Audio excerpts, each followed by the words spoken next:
I was listening to the story about, it was a story of a family in Washington, and the little boy called the Bigfoot the cowboy man. And he had, apparently it had made an effort to steal this kid. And it hit me. My children were in that playpen behind me with nothing but a mosquito net over them. It could have crept up behind me and taken both of my children, and I wouldn't have known. Father just got like a Mustang or something from Wyoming, okay? He had it out in the corral because he couldn't put it in the barn in the stalls with the other horses. It would kick and made all the other horses nervous. Had a Seminole Indian working the horse trying to break it every day. They had it out in the corral. This skunk ape snuck up behind this horse and grabbed it on its hind quarters. This particular horse kicks out, jumps over the corral, runs into the pasture, to get away. At this point, the rancher's out there just blasted away with the dirty. Skunk ape runs into the swamp. I went up there one day after that, or 2 days after that. I went up there and sat in the silence up there, and I'm telling you, man, it was free. It was crazy. There was a crazy vibe up there still. I did what I could to kind of get things under control, but I told her, I said, you need to get off this property. I feel like no matter how strong you are, it's almost like standing in the ocean. You can't stand still without moving your feet. You're going to get knocked over eventually, no matter how strong, whatever. You can't withstand a barrage of weird spiritual energy.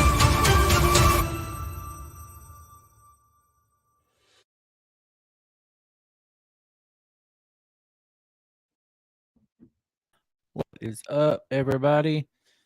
How's it going tonight? Welcome back to Paranormal Odyssey Live. I am Wayne, your host, joined as always by my partner in crime, Miss Tiffany. How's it going, ma'am? Good. How are you? I'm fantabulous. You need to say that a little bit more enthusiasm. I'm great. I'm fantastic. I'm marvelous. I'm so excited to be here. So bullshit. You got to be more Tigger and less Eeyore. Yeah. I am excited about tonight's show. Get to talk some Bigfoot. We always love talking about the big guy. That being said, I want to draw everyone's attention to the poll question tonight. I couldn't come up with a good way to ask it, so I just did the best I could. I wanted to ask, is Bigfoot like nomadic, but I didn't know if everyone would know what that meant. So I worded it, does Bigfoot travel with the seasons? And right now it is 50-50. So everybody, if you don't mind, get in there and give us a vote. Let us know what you think. Yes. All right. Who we got hanging out with us? Mr. Tiffany is in the house. Bristol. Troy, what's up, buddy? Troy's watching us on Facebook. Troy is a brand new member, even though it's not showing up because he's not watching on his YouTube. But thank you, Troy. John, Dr. John Baranchuk, what's up, buddy? Well, there he is, Mr. 10 Tennessee. He's in there now. Maybe he's watching us from two locations, giving us an extra view.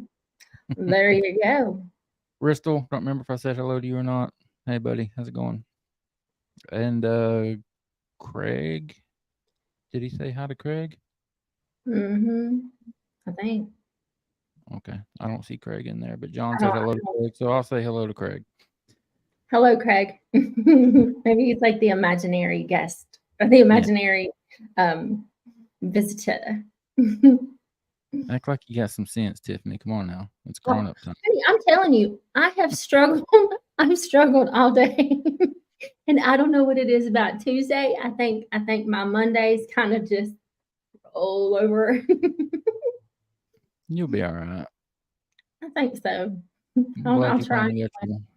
I'm glad you finally got your Christmas tree up. Oh my gosh, I know it's about time, right? Yeah, 13 days till Christmas, and Tiffany finally got her tree up. Whoop, whoop. And that's because Carrie harassed the snot out of us. Hey, let's get the tree up. Hey, while we're here, let's get the tree up. Hey, the house is clean. Let's get the tree up. Mine's been up for like 2 months.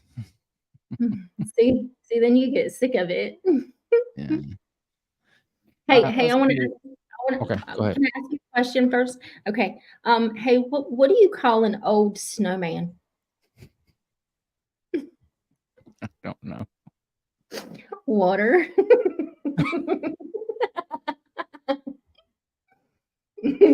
That one was good. You That can one. interrupt for that one. Okay. Like that. Hey, what's red and bad for your teeth? I don't know. A brick. That's my warning. Shut up. What's red and smells like blue paint? I don't know. Red paint. Guys, if you have not done so already, please hit that subscribe button. We would greatly appreciate that.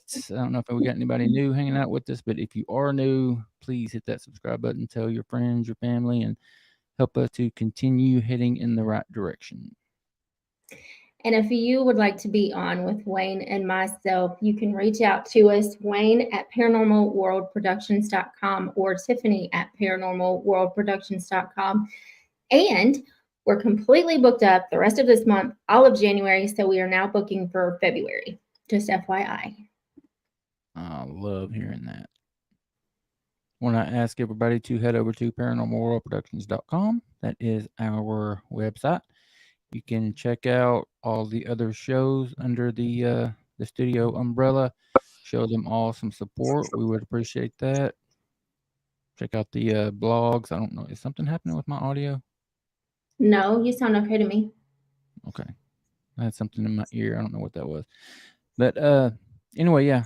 Go over and check out the website, paranormalworldproductions.com. Pick up a Paranormal Odyssey t-shirt and send us a picture of it. We'll put it on here for everybody to see. And if you have any questions for this evening, please put them in all capital letters. And if we happen to miss it or it doesn't line up with a good break that we can put it in there, ask it again. Just put it all in capital letters and we'll grab it before the show is over. All right. Just mention it real briefly. Animal Research, my organization over on Facebook. If you are not a member, we would love to have you head over there and hit that join button, please. Yes, please. All right. And before we get to the guest, we want to mention we have officially, we've been talking about it for a while now, but we have officially launched our giveaway or incentive to become a member. And since we have launched it, we have added three or four new members. So that is awesome. But if you are here and you haven't seen the incentive, here it is. For our first 50 members to sign up, we will draw a name of those 50 and you will win a Yeti lunchbox, an autographed copy of one of Naoma's books, and a Paranormal Odyssey t-shirt. So, and Mr. Tiffany has said that he's taking his name out of the drawing. I'll take my name out of the drawing because it's not fair for us to get them. Tiffany says she take hers out. So got a little bit of a better shot because we'll take our names out.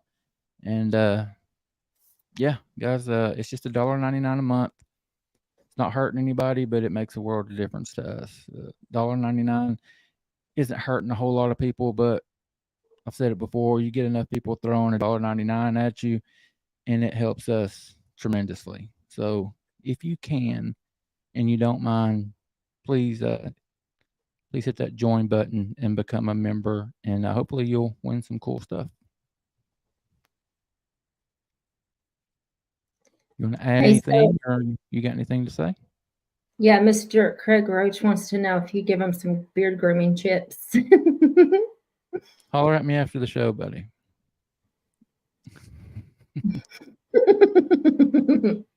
Craig, I give you some hair on top of your head. Oh, that's right. You don't have any. I'm sorry. Whoops.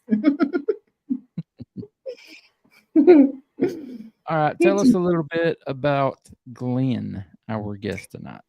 Well, when I was in conversation about going on with Bob Dahl on his show, Caffeinated Cryptid, I think, and it's been so long ago, it feels like I set this up so long ago, but there was conversation in the chat or comment section on Facebook, and he was telling me about, that I should talk to Glenn Jackson and that he is a Bigfoot magnet, and wherever he is, Bigfoot seems to be. So that's when I just jumped on and I was like, hey, let's get him on. And then he has his own YouTube channel and his podcast. And so I thought it would be really interesting to hear about all of his Bigfoot goings on. Yeah, I agree. And Glenn is backstage and ready to go. So if you are ready to go, we'll get him out. Absolutely. Glenn, what's going on, buddy? Not much. How are you all tonight? Good. How are you? Well, I guess I'm good. I don't know if I want to be a Bigfoot magnet because I don't want anybody to think, oh, he's one of those people that goes out in the woods and sees Bigfoot everywhere. But I've definitely had my experiences. I think if you've been in the research field long enough, there's people who goes, oh, there's Bigfoot. Oh, there's Bigfoot. Yeah, that's a touchy subject. On our other podcast, that Bigfoot podcast, we touch on that quite a bit. Yeah, that and Blob Squatch. So yeah, it's a thing. And those red circles. Oh my gosh, I get about 10 photos of that a week. Somebody going, "Do you see it?" Like, no, but if you were there, I wasn't. So you tell me. Yeah, and we just changed the subject real quick. Exactly. Exactly. Try and move them in another direction. That's right. That's right. Glenn, again, thanks for taking the time to come and hang out. And if you would, buddy, go ahead and just start us at the beginning. Tell us what started your interest in Bigfoot and just what happened. Okay. Well, I grew up in the Northern Virginia area just outside of Washington, D.C. Actually, well, I spent half my time in Knoxville, Tennessee, kind of bouncing back and forth, doing my school breaks, summertime there in Knoxville. But I grew up in Washington, D.C. area, Northern Virginia.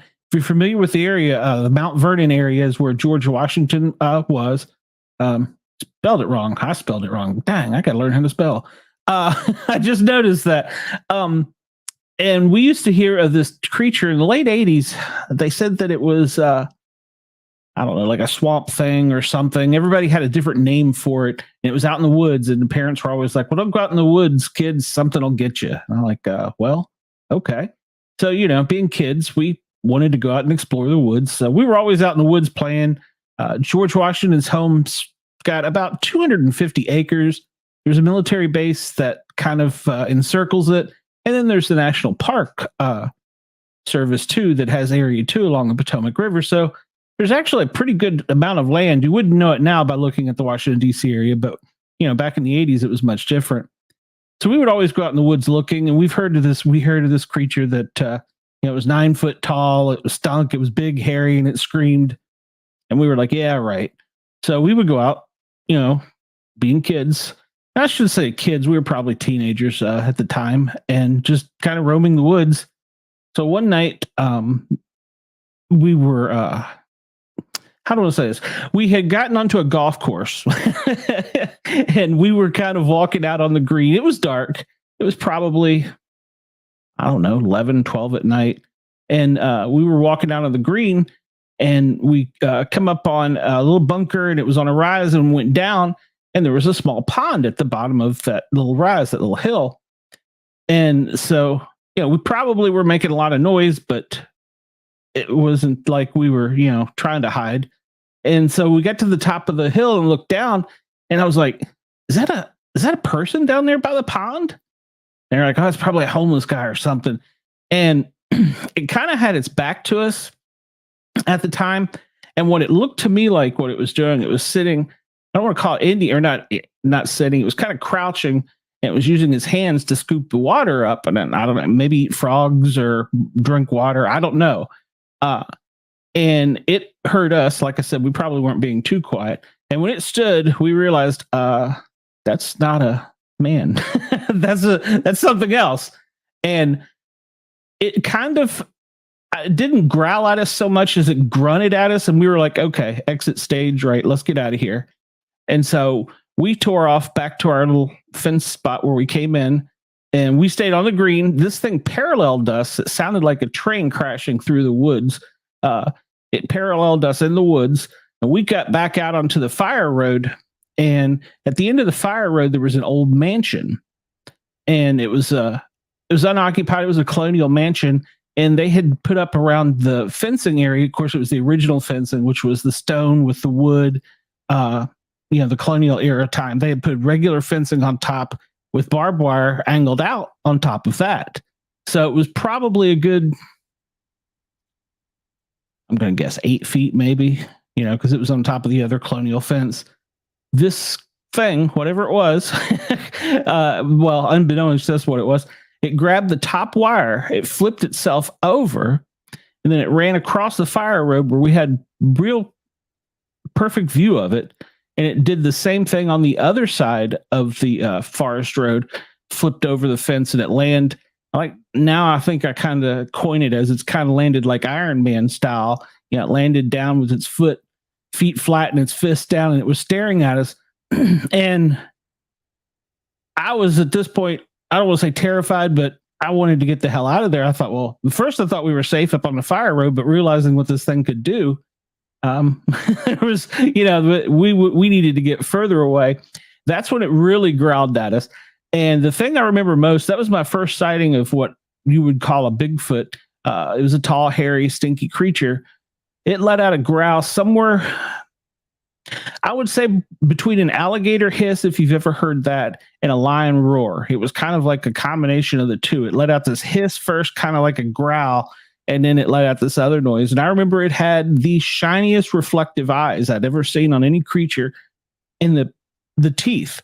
I know as a kid, I had probably focused in on little things, but I remember the teeth looked almost perfectly white, and they were just shining with its eyes staring at us. It was almost a human face staring at us.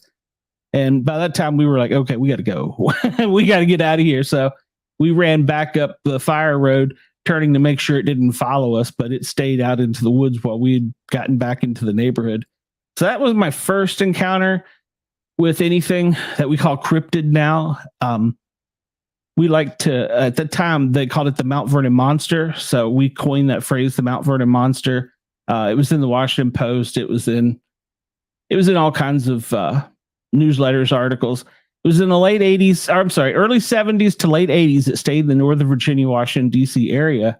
And it would roam back up in the Shenandoahs, I'd been told. But at that time, I didn't really do research. I was more of a kid. So that was kind of how I got my start into it.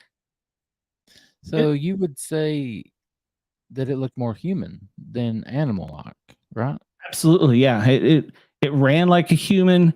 It was more nimble than anything I'd ever seen before. Short of on TV. And the face, yeah, it had it was a very human-esque face. Yeah, it was. You could tell in the moonlight that it was not covered in fur. It had, of course, it had fur, but it had facial features as we do. And it looked more like it had, I want to call them dreadlocks, but I guess because it had been in the water and stuff, its fur was kind of matted and rolled up. But it was very tall, very skinny. It wasn't as large or as broad as I thought it would have been. So it led me to believe, of course, later in life, I've come to believe that was probably a young Sasquatch. So did you say about how tall it was? Did I miss that? Well, it grabbed that top of the fence, and I'm guesstimating it was around 8 foot tall and flipped itself over with. So I'm going to say it was probably a good 7 foot tall. Wow. Yeah, it wasn't the hugest thing. I mean, that's big, obviously, but it wasn't like they describe out in the West, where they're 900 pounds, 12 feet tall. I'm glad I didn't see that. So at least at first. So yeah, I question myself. Those 12-footers, I always question. Pretty much you have to question all of this. Really, we're talking about a an ape running around in North America. So you have to question that. But anything 10 foot and over, I really question, because if you ever looked in front or looked up at a basketball goal that's 10 foot and imagine a beast standing in front of you that's head touching that, that's enormous. Yes, I mean, giant. I mean, it's enough to imagine, the typical description around here anyway in the South, around 8 foot tall to 4 foot wide at the shoulders. That's a sheet of plywood. Mhm. Imagine a sheet of plywood standing in front of you. That's enormous. And then you throw a couple more feet, and then you're talking about 12 foot, 4 more feet on top of that. I just have a hard time grasping that. But I mean, people are claiming that they've seen them. Well, So, it's like, I'm a paramedic. Whenever you go on some scene where there's been a armed robbery or somebody's been shot, and you ask them, what caliber was it or how big was the barrel, and they're like, it was this big. So, in terror or fear, you always see things bigger, I guess. So, yeah. And then you get the when you ask them about how much it weighed, you get anything from 300 pounds to 1,300 pounds, and like, something is 8 foot tall. It weighed more than 300 pounds. I would think. Yeah. But I mean, you're in shock. I would imagine. I've never had a sighting like the one you had, Glenn, so I can't speak to that. I've had one that I believe was a sighting, but it was at nighttime, and I had it on my thermal. Couldn't see any detail at all. Just I saw a figure standing there. Yeah. So it wasn't the same thing, but I keep waiting on that time, man. To when I have an encounter like yours. I say I can't wait, but we'll see. It happens. Yeah. So that one was in Tennessee, you said? No, that was outside of Washington, D.C., Northern Virginia. Okay. So after that one, what happens next? Well, life. Like I said, I was a teenager. You grow up, get married, get a career, have kids. So I kind of put all that in the background. Didn't really fool with it until we moved to here, Atlanta area, and with a firefighter schedule, you work one day on, you're off 2, and do that for 7 shifts, and then you're off for 9. So I decided that I wanted to get back out in the woods and go camping. And at that time, the Finding Bigfoot show was really popular. So I was like, well, I'll see if there's any people in Georgia that research Bigfoot. I'll go out with them and see what happens. And so I kind of hooked up with, it was really kind of 2-3 groups that were loosely associated. And then they took me out in the woods, taught me a bunch of things about, being out. Well, not only about being out in the woods and survival, but also about when you're out in the woods, things to look for and research. And so I made quite a good friends. I was very lucky, I think. Most of the people I went with had common sense. Because you can go out in the woods camping with some people, and I don't mean that sarcastically, but some people don't understand about camping. You can get in trouble fast. And they also don't understand, I think, you don't go shining the light around and going, look over here, look over there. So I learned from some really good people. In fact, one of the guys I learned from, he's on a TV show, Killing Bigfoot. And he was probably my, mentor as far as teaching me and educating me on things. And so I learned a lot from them. Looking back, I had some encounters in Tennessee as a younger child that I didn't know were Bigfoot. My uncle was a veterinarian, and he habitated, is that right? He fed every creature in the world up at his barn. He had a big property. He had half a mountain pretty much. And being a veterinarian, he had ducks, he had squirrels, he had guinea pigs, he had chipmunks, he had raccoons, we had possums. He fed everything and took care of everything. Looking back, I think I had an experience as a younger child there, because I remember being outside playing. It was just getting dark, and I heard this just deep huff, and it stomped on the ground like a bull would do. And I heard it like 3 times. I'm like, okay, well, I know that means to get away. So I go in and I tell my aunt, I said, the bull's out there just, stomping and huffing. She goes, we don't have any bulls. So looking back, I think that might have been an encounter. And I'm still to the point where I'm consider that my uncle, the veterinarian, may have possibly fed or took care of, because my aunt, as soon as I started getting into this, started telling me, oh yeah, we've seen them on the mountain. So yeah, and I think I credit that to a lot of the things. My love of animals, for one, I think came from him, and my assessment skills as far as a paramedic also came from him. So I credit him with teaching me a lot of that too.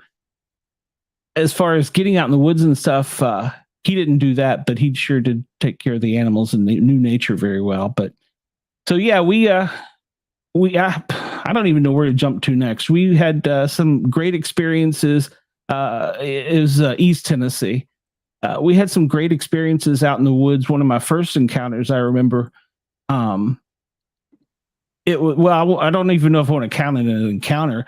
We'd been out four-wheeling, and we decided that we were going to set up camp on top of Trey Mountain in North Georgia. And there's a spot up there where they've dug out. It looks kind of like they were doing the quarrying for, I think up there it would be, I guess it would be granite. And so we kind of backed in, set up camp. We weren't Bigfooting. We weren't looking for Bigfoot. We'd been out driving all day, and then we decided to set up camp and have a, nice dinner and crash and go have fun the next day. We had no more than gotten to sleep. The thing, I guess I should also qualify this. I sleep in a tent cot, which is exactly what it sounds like. It's a tent with just a cot. It's a little teeny tiny thing. It's a pain in the ass to change clothes inside of there, especially a big boy like me. But so that's what I was in, and just gotten to sleep, and I started hearing this tink, tink, tink, and then I started seeing and hearing things hit the tent. What the hell? And this went on for like 10, 15 minutes, and my buddy, he's like, Glenn, you hear that? Something's throwing rocks at us. So that was kind of a unusual experience. After it didn't last very long, and we never heard any screams, never heard anybody, messing around our campsite or anything like that. But what could throw, raccoons and squirrels don't usually throw rocks at you. So that was a unique encounter, one of my first encounters. Were there any other sightings, Glenn?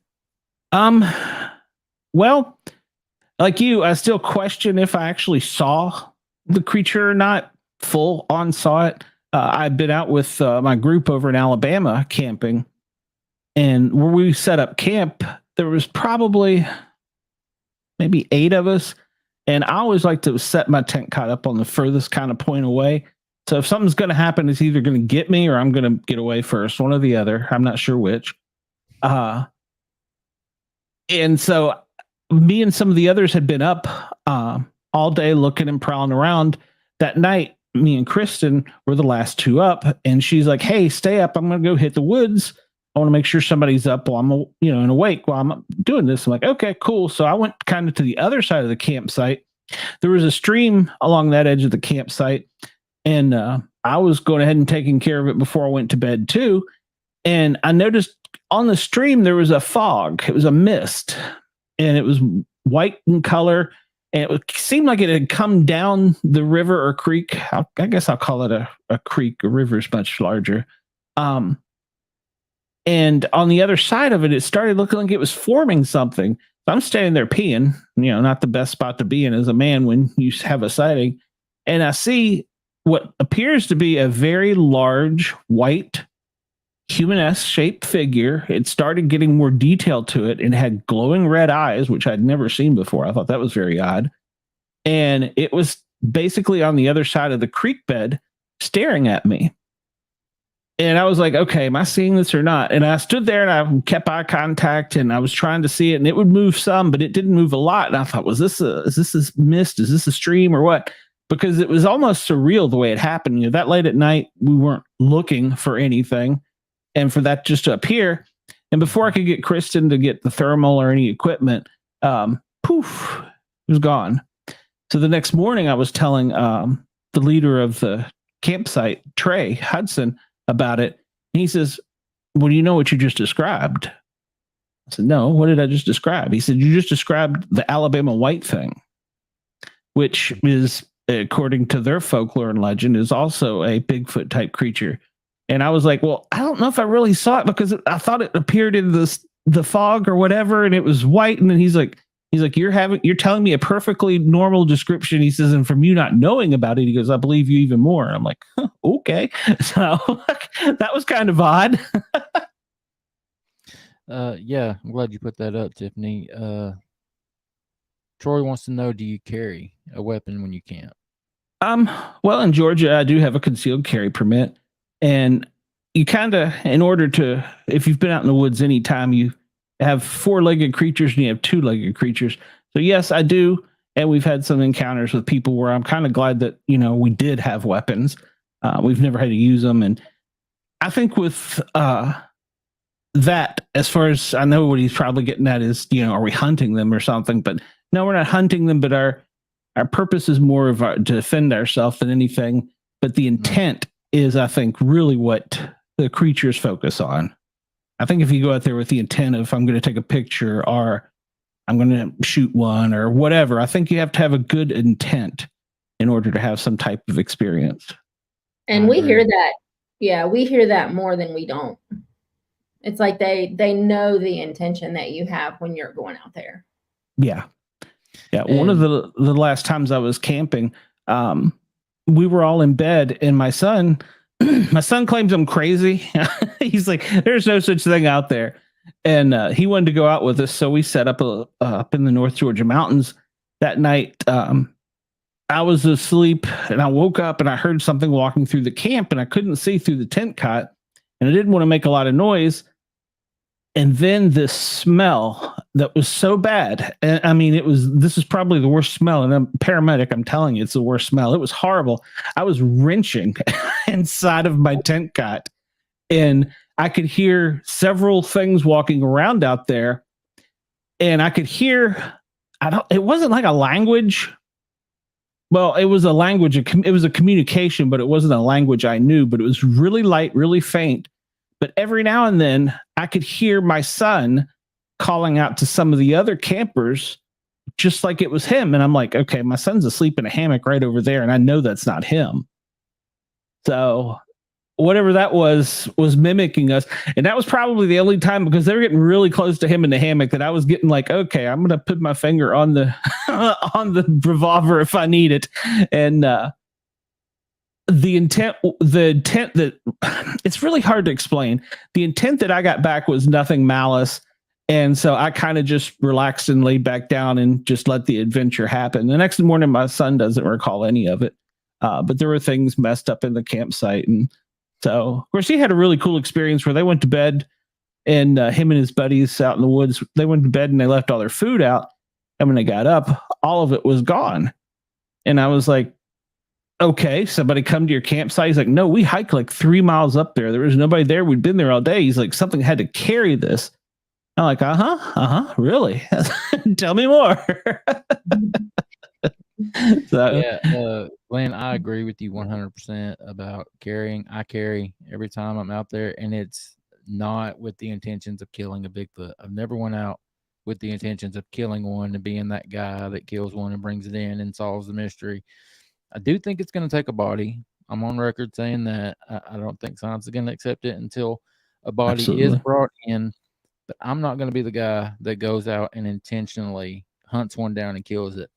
I carry for safety, and I'm more afraid of people than I am a Bigfoot or a bear or anything like that. There's other animals besides Bigfoot out there too that can hurt you. There's kitties, there's bears, bear. The kitties scare me the worst. Yeah, I do want to address this real quick from John. I was talking about the bigger ones, bigger than 8, 9, 10 foot. John said, Wayne, 2 years ago at the location of our last time out together, Homer, 14 foot tall, 7 foot wide at the shoulders, seen by 3, 4 froze, and then experienced mind speak. That was talked about at the BFRO expedition that I went on by reputable people that claim to see it. So, yeah, I mean, I get there again. I hear the stories. Just for me personally, it's hard for me to imagine something that big. How does something that big move? I mean, how does it move so nimbly, so quickly? Yes. but people are seeing it. So who am I? You know, I Well, just don't understand it. I guess I should say. if you think about it, I mean, as a species, humans, we come in all shapes and sizes. So, Right. maybe there's I don't know, little person, Bigfoot, Littlefoot, you never know. So, And something else that I haven't really talked about since the BFRO expedition was talking to all the people, all the members of the BFRO, especially the ones that had sightings there. With this one that is called Homer, Janice Carter named him Homer. They talk about how ugly he is. He's like deformed. Someone said he looked like Chunk from the Goonies. Remember the deformed guy? Hey, you guys. yes, I said do. that's what he looked like. And some of the people pooped themselves on that expedition when they saw him. Imagine 14 foot tall with a face like that, a face only Mama Bigfoot can love. Yeah. I mean, I'd poop myself too. That's crazy big. Terrifying. How much would a 14 foot tall, 7 foot wide, how much would that weigh? 2,000 pounds? It'd have to almost. Yeah. Yeah. Yeah. I mean, Well, then you got and then imagine the caloric intake too. That's always what gets me. It's not necessarily, the size. You just think, well, it's got to live outside, and the caloric intake has got to be, impressive. Exactly. And I was talking to Troy. Troy and I were talking on the phone the other night, and I said this in the movie that I'm in, the documentary that I'm in. We talked about food sources. I think they eat a lot of fish. I don't have never seen them eat a fish. Obviously, I don't really have anything to go off of. It's just what I think. But how many fish would they have to eat? Well, like I said, that first night, we come to think in our minds that it was probably eating bullfrog because it was a golf course pond. Nobody ever fished it. Nobody ever messed with it. And so that's what we kind of come to thinking that it was eating then. But can I tell you I saw it eating one? No. Yeah. A friend of mine has a recording, him out in the woods in the Carolinas, and he hears the raccoons get into a fight over food, and he hears this deep guttural grunt, and then the fighting gets even louder, and the recording, and then you hear this sudden pop, and everything goes dead quiet. So, maybe he ate the raccoon. He got the food and the raccoon. You never know. Yeah. Glenn, I heard you make the comment about the smell. Yes. And I have said, I honestly believe, with all my time in the woods, I have experienced Bigfoot. I think I've seen that one. I've had other things. I'm confident saying they have been around me while I've been in the woods. There are a couple of things that people talk about are pretty common with Bigfoot encounters that I had never experienced. One of those was the rock throwing. I believe that finally happened when Dr. John and our buddy Kevin and Craig was on that expedition too. I believe we had something thrown at us in that one. But the other one is the smell. You talked about how bad this thing smelled. Can you talk a little bit more about, can you think of anything to compare that smell to? And more importantly, what do you think that is? Is it just body odor, or do they have the ability to put that smell off? I think they may have the ability to put the smell off. I mean, I wouldn't imagine that they would smell nice, but that I can't explain how, like I said, it's a tent cot. It's a small confined space. When I come to the realization that there's something out there, this smell almost overtook me. And like I said, as a paramedic, I've been on scenes with, I don't want to get graphic or anything, but bodies and decaying and all kinds of things. And I had never smelled something so horrible in my entire life. I can't even imagine, some people say pig smell. It didn't smell anything like that. It didn't have an earthy, woodsy smell to it, if you know what I mean. And it was just an intense, overwhelming smell. And so that's what makes me believe they put it off, because I've also feel like I've had we'll call them close encounters. I know that's not the right term for this, but and I didn't smell anything. Maybe they bathed. I don't know. But that one that night was, like I said, it was so bad. Even in the tent cut, I was like, don't eat me. It was that bad. And I've never, as a paramedic, I've been on some scenes. I've never actually kind of went, this while I was doing that. So, Now, Well, and I've heard stories of the stenches that you guys smell, like C. diff and all the funky stuff. So comparing that to the smells that I've heard about, that's saying something. Can you compare it to anything, Glenn? I would say probably, man, the word that comes to mind is just trash. Compounding stuff. That's the only thing I can just make it. It didn't smell like anything dead. It didn't smell like rotten food. It just kind of had the overpowering trash smell, if that makes any sense. Like your trash can on a hot summer day, except you have your head in it and you're at the bottom of it licking it or something. So, yeah, I get that. Yeah, Craig talked about. You keep talking about the tent cot. That's on that BFRO expedition. That's what I slept in. I borrowed Craig's. They're great. And I really enjoyed it. I slept really good in it. They're so comfy. Yeah. Yeah. It sucks changing clothes in them, but did you really change clothes in it?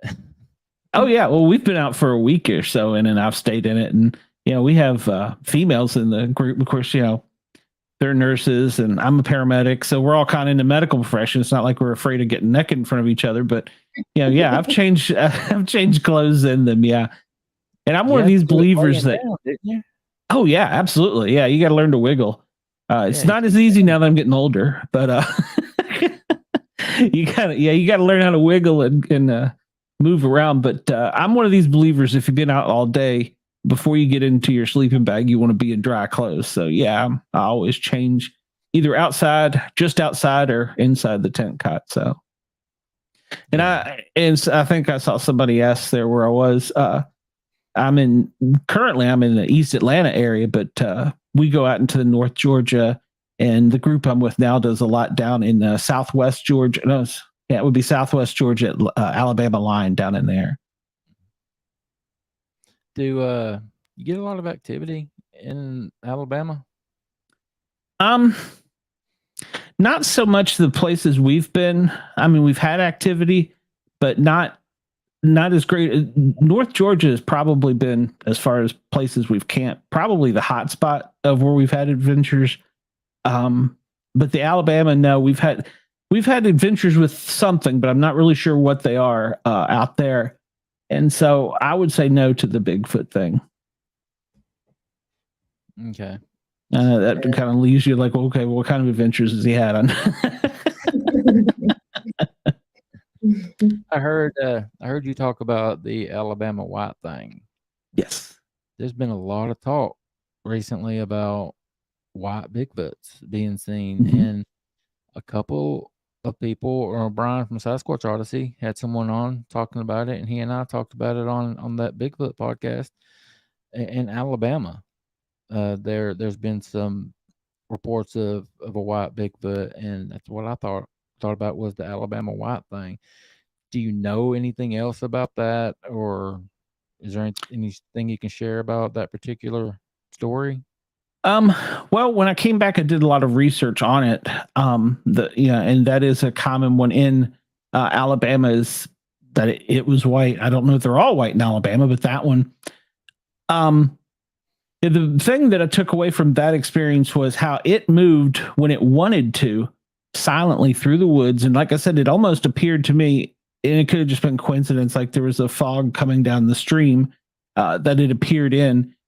It was large enough on the other side of the creek that it would have probably been an 8 or 9 footer. It was probably a pretty large one.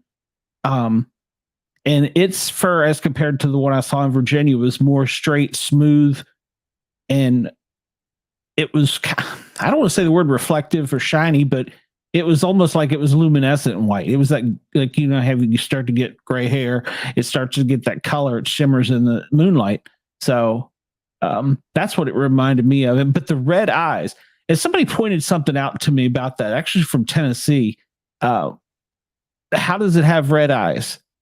And somebody pointed out to me that the adventures that they've had up in East Tennessee, they've noticed that they can turn that on and off, and if they're not using that as a way to communicate with each other.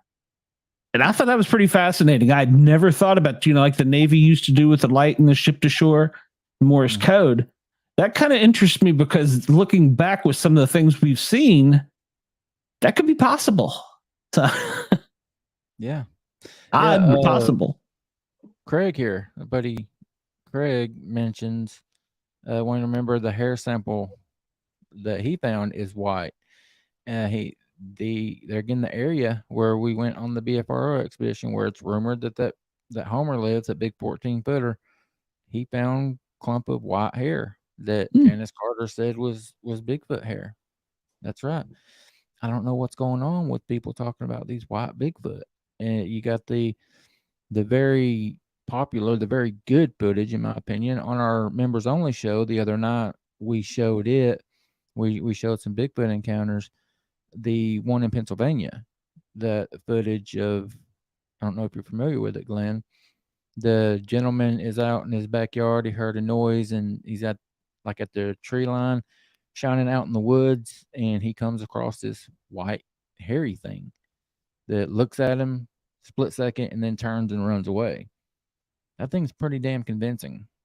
Yeah. And it was white. So I don't know. I mean, is it an albino? Is it, I know some of us like have us, black hair. Yeah, some of us have black hair. Others have blonde, brown, red.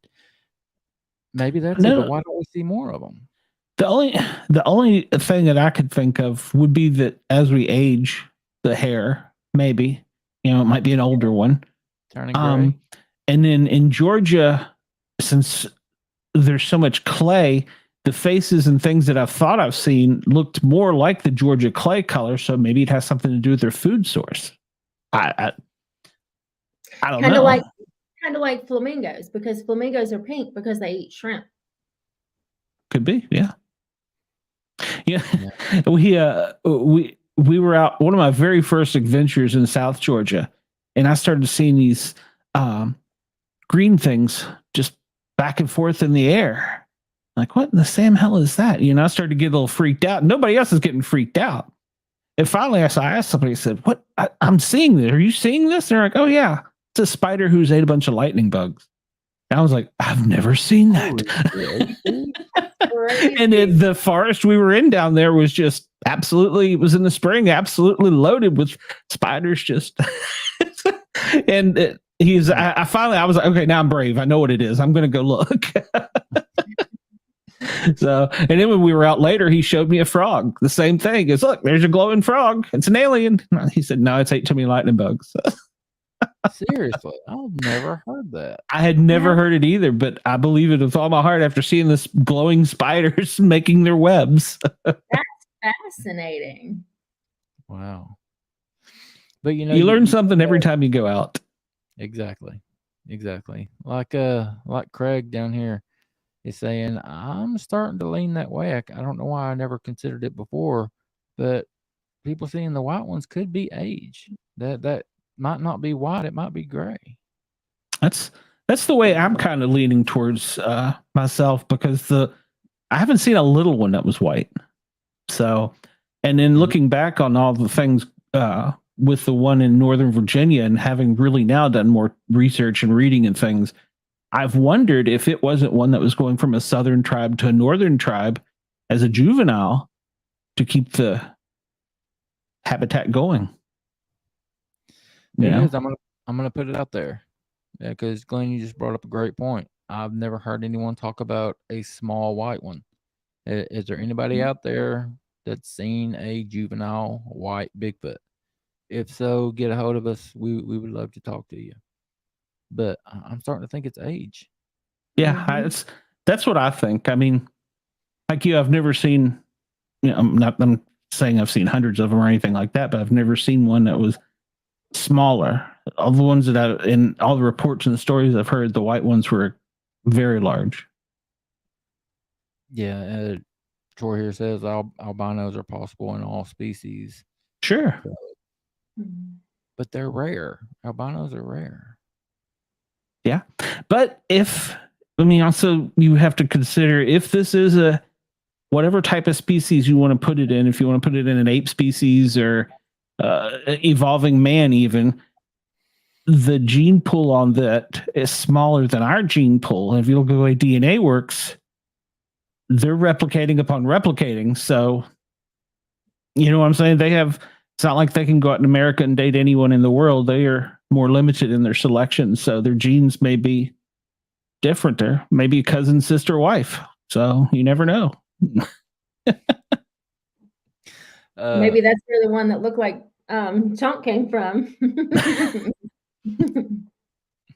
He was cousin Freddie. Yeah.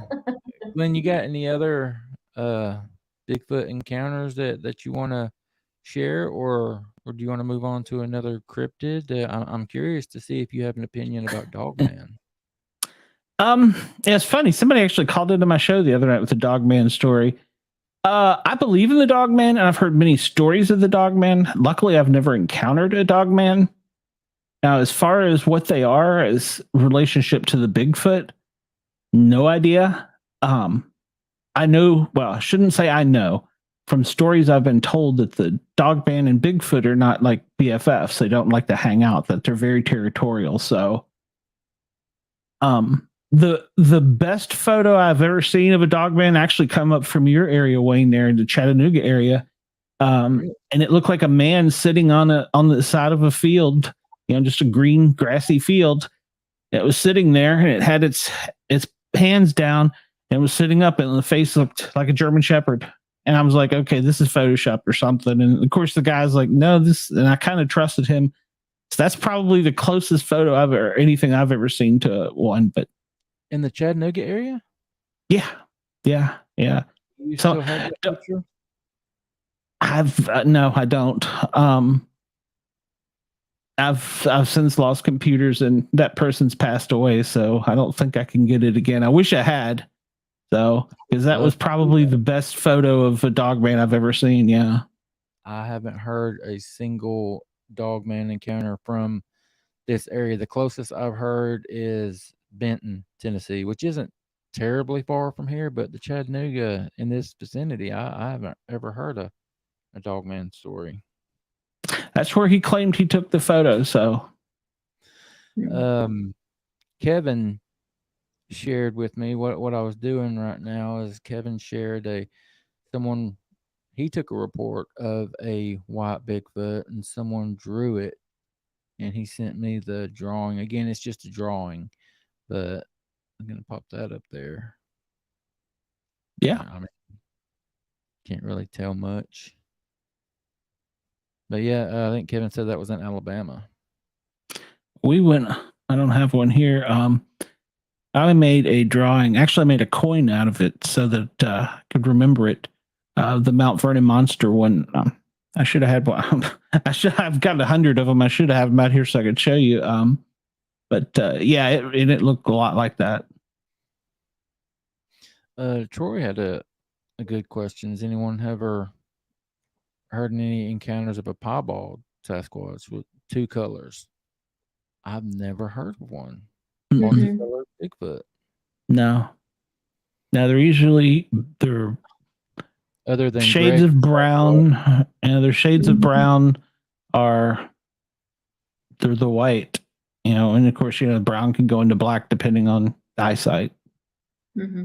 And then there's been the more auburn color, almost like a chimpanzee color, but never multicolored. No, I don't ever recall hearing of a multicolored one. No. That would be interesting to see, but no. See, that's what leads me to believe it's not necessarily in the animal field. Mm-hmm. Oh, it's closer to the man. Yeah, Naoma is asking about Hamilton County, and I'm typing it out now. I live in Hamilton County. So is there a report, Naoma? in Hamilton County? I'd like to see that. If there is, Cool. send it to me if you don't care. Yeah, that's what she was saying. My maps lists one in Hamilton County. Okay. All right. For some reason, I think the Dogman stays up in the northern area. I don't really think they've made it too far down into the south. I don't know if that's because of heat. They know that's where they're supposed to be. I don't know, but most of them are in the colder areas that I've ever heard of. And of course, then you get down to the skunk ape down in Florida, which is a much smaller creature. So we are in. There's a couple people in this chat here. We are in the very, very early stages of putting a trip together next month up to LBL. I mean, we've already got the date set of when we're going, and there's a lot of talk of Dogman in the land between the lakes. So I am very excited about you going there. So you go and you keep it real for me too, buddy, because that's over an 8-hour drive for me. if I have service, I'm gonna go live and share it with you guys. That would be amazing. Cool. We got a few minutes left, Glenn. Go ahead and tell everybody where they can find you, all the platforms that you're on, and all that good stuff. Well, if I could learn how to spell, you can find us Paranormal Guys. It's supposed to be spelled Normal. I can't spell apparently. You can find us on Facebook. We have a group there, a couple hundred people. That's where you find out all of our shows and upcoming things. It's also our YouTube channel. I'm Sportcat on Twitter and at Sportcat, Sportcat Medic on most other platforms. So you can find me that way. Or if you want to just email me, sportcatmedic@yahoo.com. And like you, if anybody wants to tell a tale, come on the show. Hey, the way I see it, I've got a mic and I've got an ear, and I love to listen to stories. So you never know what you'll learn. And you can learn something from every story, even if you, after the conversation, you're like, yeah, I don't know about that one. Yep. You are absolutely right, sir. There's something you can gather from everyone. Glenn, really good show. We have not really a saying, but we talk about here on this show. You can tell if it was a good show and an interesting guest if the time flies by, and I can't believe it's been an hour.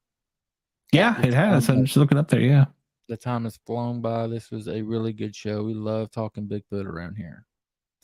So it's a lot of fun.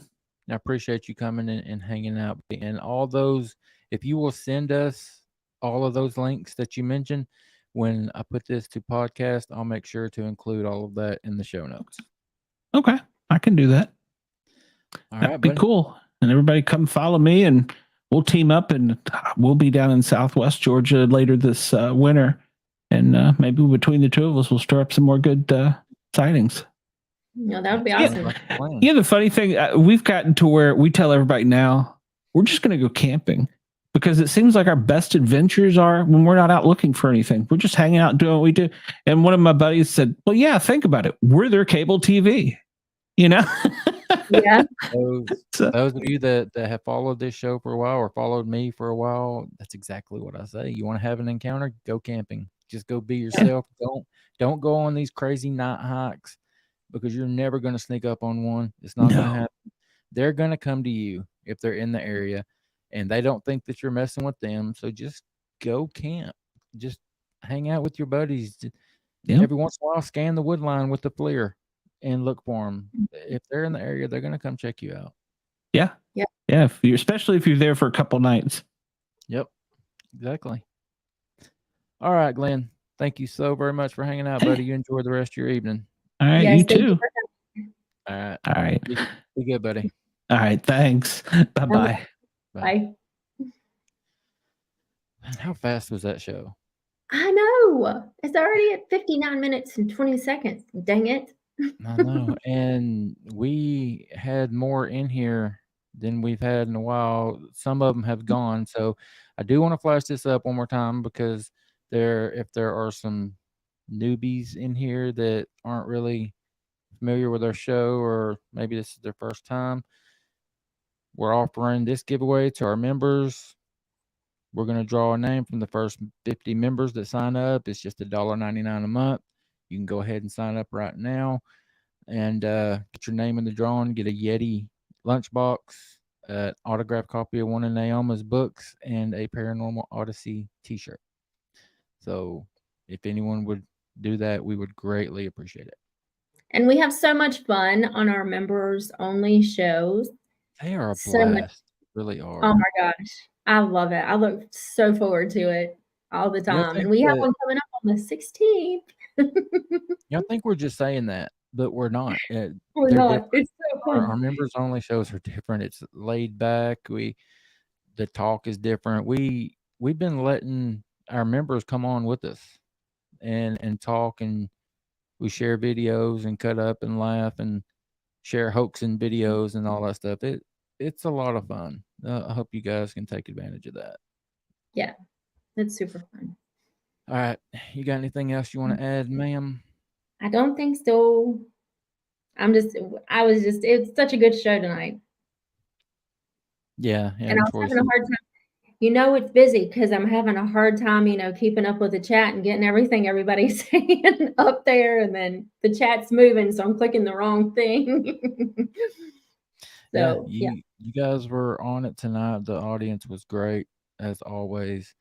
And we appreciate it. We love you guys. Y'all are the reason that we do this. And we appreciate everything that you guys do. All right. We are going to get out of here. The next show will be a members only Saturday. And other than that, we will see you a week from tonight. Unless you become a member, we will see you Saturday. Naoma says, Wayne, check your phone. Yeah, I saw that you text. I'll look at it, Naoma. All right, we're going to get out of here, guys.